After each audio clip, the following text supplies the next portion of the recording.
Assalamualaikum dan salam sejahtera. Nama saya Hafiz Asli bin Abdul Halim, nombor metrik 258226. Hari ini kita akan menceritakan tentang jurnal yang saya pilih, iaitu Budaya Politik Masyarakat Melayu, satu analisis. Di mana pada jurnal ini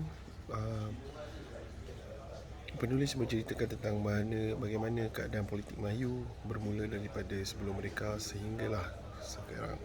Mana jurnal ini mula-mula dikeluarkan pada tahun 2020 dan juga dipublishkan pada tahun 27 hari bulan Februari 2021. Okay, di sini kita boleh melihat di mana pengarang iaitu Zawiyah Muhammad Zain menceritakan tentang keadaan dan juga sinopsis bahawa bagaimanakah politik Melayu itu bermula, ataupun apakah itu orang Melayu, apakah ciri-ciri orang Melayu. Orang Melayu adalah satu menetap di Malaysia dan juga beragama Islam. Dan selepas itu kita boleh melihat dia elaborate di mana orang Melayu sangat berpegang teguh kepada sistem institusi monarki beraja.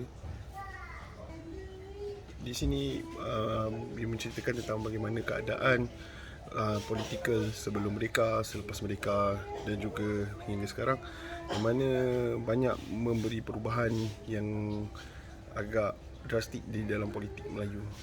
Okey, di sini orang Melayu yang kita tahu, yang kita faham, sangat berpegang kepada konsep menghormati raja, menghormati agung dan juga siapa yang memerintah.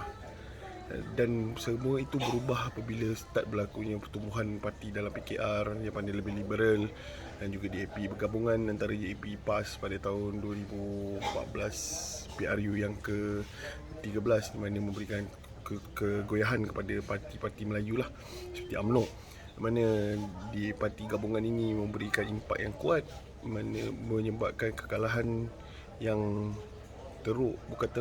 tidak kalah kepada Barisan Nasional, tapi menggoyahkan kedudukan parti Barisan Nasional dan juga parti-parti komponen.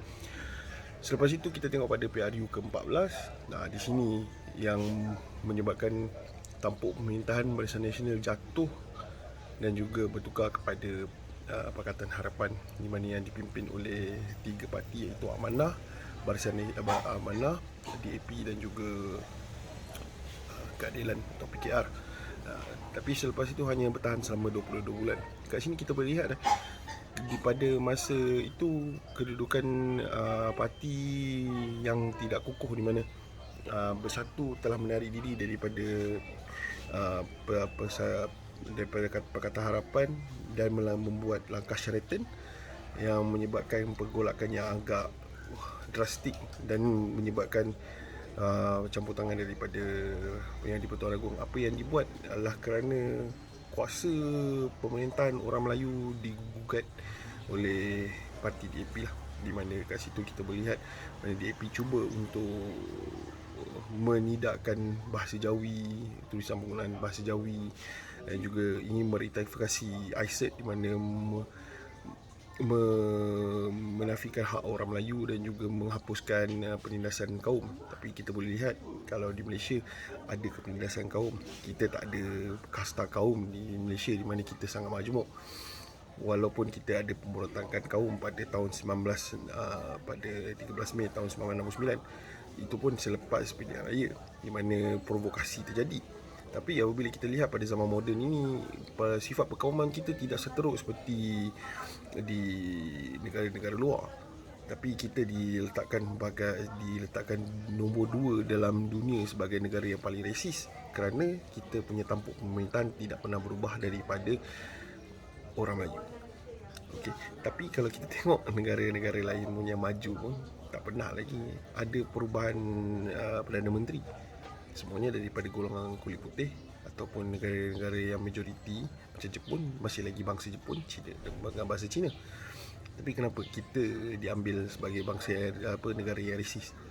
Di sini kita dapat lihat adakah tampuk pemerintahan kita perlu buat perubahan daripada situ, ataupun kita perlu mengekalkan. Sebab kita kena faham, orang Melayu kalau tak ada bantuan daripada orang Melayu sendiri, kita tidak boleh nak dapatkan keberkesanan ataupun kita siapa nak membantu untuk membela rakyat orang Melayu. Kalau kita lihat kat sini, politika orang Melayu adalah salah satu jalan untuk survive bagi orang Melayu, di mana kita tak ada, walaupun kita ni negara Melayu atau Malaysia, Malay dalam bahasa tu Melayu, Sia tu adalah tanah Melayu yang ditranslatekan. Okay, kalau kita tengok, walaupun kita ni Malaysia, 10 top 10 orang terkaya dunia di Malaysia, hanya seorang sahaja orang Melayu yang kaya. So di manakah politikal orang Melayu ini dah membantu? So di sini kita boleh lihat orang Melayu kena terus membantu orang Melayu sendiri demi survival kita di tanah diri sendiri, di tanah kita sendiri. Ataupun pada satu masa nanti, mungkinkah anak-anak dan cucu kita yang rasa liberal itu bagus, liberal itu hebat, dan mengambil benda ini sebagai satu inisiatif untuk mengubah tampuk pemerintahan dan membenarkan bangsa lain untuk memerintah negara kita. Itu pendapat saya untuk channel kali ini. Sekian, terima kasih.